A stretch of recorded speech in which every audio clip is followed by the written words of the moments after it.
아멘. 성탄절입니다. 성탄절인데 불편함이 있기는 합니다만은 그럼에도 불구하고 우리가 기뻐해야 될 만한 이유들은 우리 가운데 충분한 줄을 믿습니다. 왜 그러냐 하면 하나님이 우리와 함께 계시다 한 것이 우리 눈에, 우리의 삶에 드러났기 때문에 그렇습니다. 오늘 함께 나눌 말씀의 제목은 임마누엘입니다.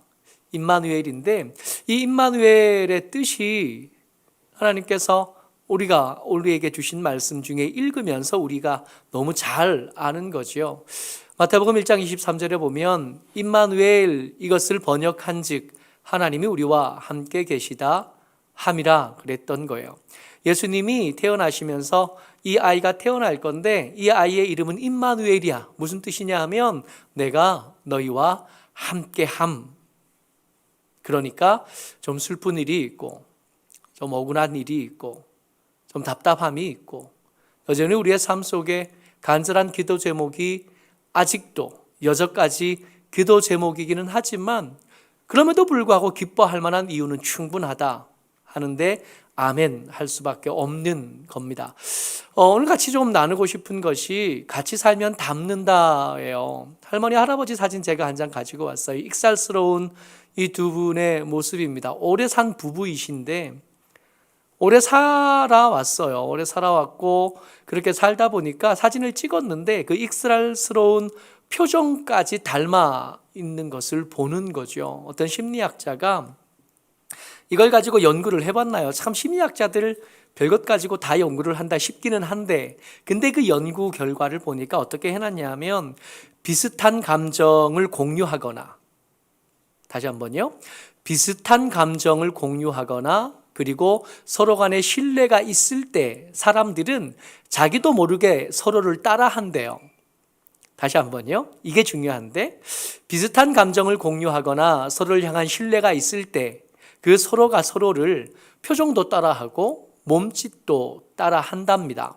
그러다 보니까 같이 오래 살다 보면 같은 감정을 공유할 일이 많아지잖아요. 같은 일로 슬퍼하고 같은 일로 기뻐하고 같은 일로 감격하고 같은 일로 아파하고 그런 과정들을 이렇게 오랫동안 같이 지내다 보면 서로를 따라한다니까. 따라하다 보니까 비슷한 표정으로 웃고 비슷한 시기에 울고 비슷한 시기에 억울하기도 하고 답답해하기도 하고 그런 감정을 공유하면서 비슷한 주름살이 생긴대요.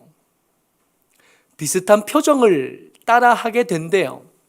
근데 이 연구 결과에 특별히 더 재미있는 것 하나는 부부간에 있잖아요. 이 부부간에 어떤 한쪽이 행복한 감정을 가지고 있을 때 행복한 표정을 하고 있을 때 그 행복해하는 모습을 보고 같이 행복하지 않으면 그 행복한 표정을 같이 따라하지 않으면 같이 못 살 가능성이 굉장히 높아진대요.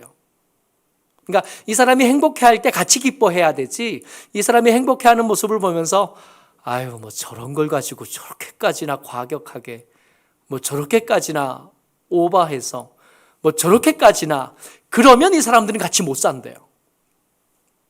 행복할 때 같이 행복할 수 있어야 되고 행복할 때 같은 표정을 지을 줄 알아야 그 부부가 오랫동안 잘 살 가능성이 많고 그런 과정 중에 자연스럽게 이 할머니 할아버지처럼 되어가는 거죠. 둘이 비슷한 표정을 짓고 비슷한 모습으로 이렇게 노년을 맞이하게 되는 겁니다. 오늘 우리가 같이 나눌 말씀이 임마누엘이라 그랬잖아요. 하나님이 우리와 함께 계셔요. 하나님이 우리와 함께 계시다 보니까 우리가 그와 비슷한 감정을 공유하는 일들이 많이 생기지 않아요? 가끔 어떤 사람들이 믿음을 얻고 믿음으로 삶을 살아가다가 하나님의 큰 은혜를 얻었다 그러면 우리 기쁘잖아요. 하나님도 기뻐하실 거고 우리도 기뻐할 거고 어떤 일이 생겼을 때 슬퍼하는 일이 생기면 우리의 슬픔이 우리의 슬픔일 뿐만 아니라 우리를 사랑하신 아버지 하나님의 슬픔이기도 하실 텐데 하나님이 슬퍼하실 때 그 슬픈 일들을 보면서 우리가 같이 슬퍼하고 있을 거고 그러다 보면 우리와 함께 계신 하나님과 우리가 닮아가는 것은 어쩌다가 되는 일이 아니라 마땅히 되어야 될 일이 되는 겁니다. 닮아갈 때 표정을 흉내낼 때 두 가지 조건이 있었잖아요. 비슷한 감정을 공유하거나 신뢰가 있을 때. 우리가 가진 여러 가지 관계들 중에 하나님과 우리 사이에 있는 신뢰보다 더 큰 신뢰가 우리 가운데 있는가요? 함께 나란히 앉아 예배 드리기는 하지만 부부 사이에 있는 신뢰가 없지는 않으나 그 신뢰가 하나님이 나를 믿어주시는 것만큼의 신뢰일까요? 믿음 좋은 하나님의 사람들도 이혼하는 일들이 때때로 있는데 믿음 있는 사람들이 하나님을 바라볼 때의 신뢰보다 부부 사이의 신뢰가 더 클 가능성이 있을까요? 그렇지 않아요. 하나님과 우리 사이에 하나님의 사람 성도들과의 신뢰가 우리가 경험하는 모든 관계의 신뢰들 중에 가장 크고 가장 견고하고 가장 뿌리가 깊습니다. 그렇다면 비슷한 감정을 공유하기도 하고 둘 사이에 신뢰도 있으니까 우리는 당연히 하나님을 닮아가야 하고 하나님을 닮아갈 수밖에 없게 되는 거잖아요. 오늘 우리 가운데 함께 계신 하나님, 우리와 함께 하시겠다 말씀해 주신 그 하나님의 은혜를 경험하는 우리가 닮아가야 될 텐데, 그러면 마땅히 닮아가야 될 텐데 어떤 모습을 닮아가야 되겠나 하는 이야기들을 몇 가지 나누어 보려고 합니다. 많죠. 너무 많은데 그 중에 특별히 한 3가지 정도만 뽑아와 봤습니다. 첫 번째예요. 성탄절에 우리가 생각해야 될 정말 중요한 하나님의 모습, 하나님의 우리에게 보여주신 계시의 첫 번째는 겸손함이신 겁니다. 하나님이신 예수님께서 우리 가운데 오셔서 사람의 몸을 입으신 것, 이게 성탄절에 우리가 경험하는 은혜이거든요. 빌립보서 2장 8절 말씀입니다. 같이 읽지요. 시작. 사람의 모양으로 나타나사 자기를 낮추시고 죽기까지 복종하셨으니 곧 십자가에 죽으심이라. 빌립보서 2장 8절에 예수님의 그 공생의 전체를 관조하면서 3가지 이야기를 하시는데, 사람의 모양으로 나타나사 자기를 낮추시고 성탄절, 죽기까지 복종하시고 고난주간, 곧 십자가에서 죽으심이라. 예수님의 순환에게 이르기까지 그 모습 전체를 한 단어로 요약하면 우리에게 주신 은혜, 우리에게 보여주신 하나님의 모습, 우리가 닮아가야 될 하나님의 모습은 겸손함이 되는 겁니다. 여러분, 하나님의 사람은 교만할 수 없습니다. 아니요. 다시 한번요. 하나님의 사람은 교만할 수도 있고 아닐 수도 있는데 그 중에 하나 겸손한 게 하나님의 사람의 덕목에 맞아, 이런 얘기가 아니에요. 어떤 것들을 두고 둘 중에 하나를 선택해야 된다 얘기가 아니라 하나님의 사람은 교만할 수가 없습니다. 하나님의 사람이 그 믿음의 길을 가다가 내가 교만해진 듯해요. 그건 믿음의 모습이 아니라 믿음에서 멀어진 내 모습이에요. 내 말이 혹시 교만해지거나 내 표정이 혹시 교만해지거나 내 몸짓이 혹시 교만해지면 내 믿음이 흔들리고 있는 거구나. 내가 하나님의 임재 가운데서 멀어지고 있는 거구나 하는 것을 바로 알 수 있게 되는 거예요. 어쩌록 저와 여러분들, 성탄절을 맞이하신 하나님의 성도 여러분들, 주의 은혜 가운데 겸손함으로 하나님 닮아가시게 되기를 주의 이름으로 축복합니다. 이걸 잃어버리면 하나님의 사람 아닌 거예요. 겸손함 말고 우리가 사람들과의 관계, 하나님과의 관계 속에서 우리가 취할 수 있는 자리는 한 가지밖에 없습니다. 겸손함으로 하나님 앞에 서기도 하고, 겸손함으로 서로 앞에 서기도 하고, 겸손함으로 우리 서로를 대하기도 하는 겁니다. 그래야 하나님의 사람답고 우리의 믿음이 점점 더 열매 맺어가서 하나님을 닮아가는 그 길을 성실하게 따라가고 있는 것이 되는 겁니다. 두 번째는 예수님이 만드신 화평이에요. 예수님께서 태어나시면서 우리에게 보여주고 싶으셨던 것, 우리가 닮아가야 될 우리의 삶의 모습, 평화, 화평인 겁니다. 골로새서 1장 20절 말씀입니다. 같이 읽지요. 시작. 그의 십자가의 피로 화평을 이루사 만물 곧 땅에 있는 것들이나 하늘에 있는 것들이 그로 말미암아 자기와 화목하게 되기를 기뻐하심이라. 하늘에는 영광이요 땅 위에는 그라 기뻐하시는 자들에게 하나님의 주시는 평화다 선포하시고 선언해 주신 거죠. 예수 믿는 사람들이 닮아가야 될 하나님의 모습, 그 두 번째 이야기는 화평함입니다. 그게 평화라 불려도 좋고, 그게 샬롬이라 불려도 좋고, 그게 화목이라 불려도 좋습니다. 예수님께서는 이것을 위해 기꺼이 자기의 생명을 내어주시는데 주저함이 없으셨던 걸 기억하셔야 됩니다. 그러니까 우리가 우리 가정에서 이루어야 될 화평은 어쩌다가 좋은 사람 만나서, 어쩌다가 성격이 잘 맞아서, 어쩌다가 내 성향과 저 사람의 성향이 비슷해서, 어쩌다가 저 사람이 내 말에 잘 죽어줘서, 그렇게 해서 이루어도 되는 것들이 아닌 거예요. 반드시 이루어야 될 덕목입니다.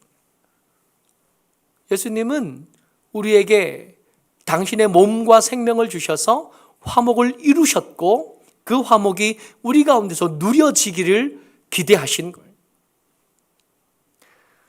모쪼록 저와 여러분들 주의 은혜 가운데 아내와 남편들과 화목하시기를 축복합니다. 아들과 며느리들과 딸들과 사위들과 친하게 지내게 되시기를 주의 이름으로 축복합니다. 우리가 화평하게 사는 것, 우리가 화목을 이루는 것은 그냥 우리의 삶이 윤택하기를 바라서 하는 게 아니에요. 예수님이 우리에게 보여주셨던 우리가 닮아가야 될 목표이고, 우리가 반드시 성취해야 될 성령의 열매인 겁니다. 애쓰셔야 돼요. 잘 안 맞아. 누구랑은 맞겠어요. 성향이 맞지 않아. 우리같이 독특하고 뾰족한 사람들이 누구랑은 그냥 맞을까요? 그냥 맞아서 맞추는 게 아니라 맞아지기 위해서 몸부림치는 거예요. 해야 된다면 좋아하는 음식도 바꾸고요. 해야 된다면 옷 입는 습관도 바꾸고요. 해야 된다면 약 먹어서 체질이라도 바꿔야 될 판에, 나하고 잘 안 맞아? 20년을 살고도 안 맞으면 그 다음에 누구랑 맞춰요?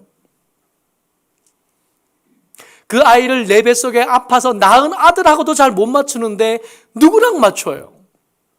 여러분 기억하셔야 됩니다. 화목은 우리가 반드시 이루어내야 될, 하나님의 사람이라면 반드시 삶 속에서 누리고 있었어야 할 가장 중요한 덕목 중에 하나인 겁니다. 이 성탄절에 화목과 평화를 이루기 위해서 우리 가운데 오신 예수님을 따라서 화목한 하나님의 사람들, 화목을 이루어내는 하나님의 사람들 되시기를 주의 이름으로 축복합니다. 세 번째, 예수님은 우리 가운데 오시면서 우리 가운데 있는 부족한 사람들, 우리 가운데 있는 모자란 사람들, 고난당하고 환난당한 사람들을 구원하고 돕기 위해 우리 가운데 오셨다 말씀하셔요. 히브리서 2장 18절 이릅니다. 말씀입니다. 같이 읽어요. 시작. 그가 시험을 받아 고난을 당하셨은즉 시험을 받는 자들을 능히 도우실 수 있느니라. 아멘. 여러분 한번 생각해 보자고요. 예수님이 태어나실 때 말 구유에 누워 계셨잖아요. 마구간에서. 저도 태어나는 걸 돕기 위해서 이웃집 할머니가 오셔서 도와주셨거든요. 우리 아이들 태어날 때 그렇게 형편이 넉넉하지 않았지만 한 번도 망설이지 않고 병원으로 갔었다고요. 그에 비해 예수님은 마구간에서 태어나셨으니까, 그에 비해 예수님은 말 구유에 누워 계셨으니까 그래서 안 됐다 이런 얘기를 하자는 게 아니에요. 예수님은 사람이 되시는 것 자체가 그에게 시험이실 수밖에 없으셨습니다. 예수님은 사람들 가운데 그가 만드신 피조물의 형상을 입는 것 자체가 이미 시험인 거예요. 예수님의 십자가가 시험이었죠. 당연히 그게 시험이지만 그것이 시험의 시작이 아니라, 시험의 시작은 사람의 몸을 입는 그 순간부터 시작된. 왜요? 왜 예수님께서 그 시험과 그 고난을 당하셨는가 말입니다. 시험을 받는 자들을 능히 도우실 수 있기 위해서, 능히 돕기 위해서 이 일을 하셨다 하신 거예요. 그러니까 우리가 우리 주변의 사람들, 시험당하고 힘들고 고난당하고 어려운 사람들에게 손을 내미는 것은 우리가 좀 부유해서 먹고 쓰고 남아서 그 남은 것들을 처치할 다른 수단과 방법으로 하는 게 아니라 예수 믿는 사람이 되었으니까, 내가 예수님과 함께 감정을 공유하는 사람이 됐고, 내가 예수님과 닮아가는, 예수님을 흉내내는 그런 삶을 시작했으니까 예수님께서 하신 그 일을 우리도 할 수밖에 없게 되어지는 거예요. 도울 수도 있고 돕지 않아도 되고, 아니요, 우리는 도울 수밖에 없는 사람이 되어지는 거예요. 그래서 우는 자들과 우는 일, 웃는 자들과 함께 웃는 일에 예수 믿는 저와 여러분들은 더 능숙해지셔야 돼요. 더 너그러워지셔야 되고, 더 넉넉한 품을 가질 수 있도록 열심히 준비하셔야 돼요. 우리 삶이 어려우니까 나중에 해야지. 여러분, 나중은 우리가 지금 사는 이 세상보다 더 좋아질까요? 어떠세요? 내년에 대한 예상이 어떻습니까? 지금 2021년이 끝나가잖아요. 내일이면 마지막 주 예배를 드리고 이제 2022년을 맞이할 건데, 2022년은 지나간 2020년 혹은 2021년보다 더 나아질 것 같아요? 평생에 예수 믿어 예배 드려오던 우리 권사님들이 뭐라 그러시냐 하면, 야, 평생에 이런 거 처음 해봤어. 이런 광고, 목사님이 내일은 교회 오지 말래. 이런 광고 우리가 하잖아요. 제가 그런 광고를 하거든요. 내일은 교회 오지 마시고 영상으로 예배 드리세요 하는 광고를 2년 동안 제가 해왔어요. 이런 광고를 하게 될 줄 어떻게 알았을까요? 몇 주 전에 할아버지 두 분이 교회에 예배 드리러 오시겠다고 주일 아침에 이렇게 오시는 거예요. 근데 이 전염병이 창궐한 이 시대에 낯선 사람이 교회에 오는 것이 영 마음이 마뜩지가 않고 불편해요. 아버님, 안 됩니다. 저희 교회 성도들도 교회 못 오라 그러고 영상으로 예배 드리고 있는데 낯선 분들을 교회에 드리기가 힘들어요. 죄송합니다. 그랬더니 그분들이 납득을 하셨어요. 납득을 하시고 돌아가시는데 뭐라 그러시냐 하면, 교회에서 오지 말라 소리를 다 들어보네 하고 돌아가시는데 마음이 너무 아픈 거예요. 내년은 좋아질까요? 지금 더 힘들어져서 이렇게 더 모일 수 있는 숫자를 축소해 놓은 상태로 내년을 맞이하게 될 텐데, 그저 그냥 지금은 어려우니까 못하고 나중에는 형편이 나아지면 그때나 해야지. 그러기 그 형편이 나아지기 전에 예수님 오시면, 그러면 예수님 앞에 가서 뭐라고 할 거예요? 우는 자들과 함께 우는 일, 환난 당하는 자들에게 우리의 지갑을 열고 우리의 손을 펴는 일은 지금 하지 않으면 못하는 일이 되는 거예요. 다시는 기회가 오지 않을 수 있는 일이 되는 겁니다. 여러분들과 제가 예수님과 함께 살게 되었습니다. 임마누엘, 예수님께서 우리 가운데 태어나셔서 이제 우리는 하나님과 함께 살게 되었어요. 같이 오래 살면 닮아야 되거든요. 그게 마땅하고 그게 당연한 거거든요. 닮아가야 될 예수님의 모습, 그 첫 번째가 뭐냐 하면 겸손함인 거예요. 예수님은 그 태어나심으로 더 이상 낮아질 수 없을 만큼 낮은 모습을 우리에게 보여주셨습니다. 그러니까 그 예수님과 함께 사는 동안 우리도 당연하게 겸손해져 가는 거예요. 예수님은 이 땅에 오시면서 화평을 이루셨습니다. 그래서 그 예수님과 함께 사는 동안 우리는 부부싸움의 횟수를 줄여가고, 아들과 다투고 사위와 며느리와 다투는 일, 딸과 다투는 일, 이웃과 다투는 일들의 횟수를 줄여가는 거예요. 그게 우리가 닮아가야 될 예수님의 모습이 되는 겁니다. 예수님은 당신이 기꺼이 시험당하시고 환난당하시면서 환난당하는 자를 돕기를 원하셨고, 그 도움이 우리에게 전염되어져서 우리도 우리 가운데 있는 하나님의 사람들 뿐만 아니라 우리 주변에 우는 사람들, 그들과 함께 울어주기를 원하셨고 그들에게 손 내밀어 주기를 원하신 겁니다. 모쪼록 저와 여러분들이 이 성탄절에 예수님 더 닮아가는 하나님의 사람들 다 되시기를 주의 이름으로 축복합니다. 아멘.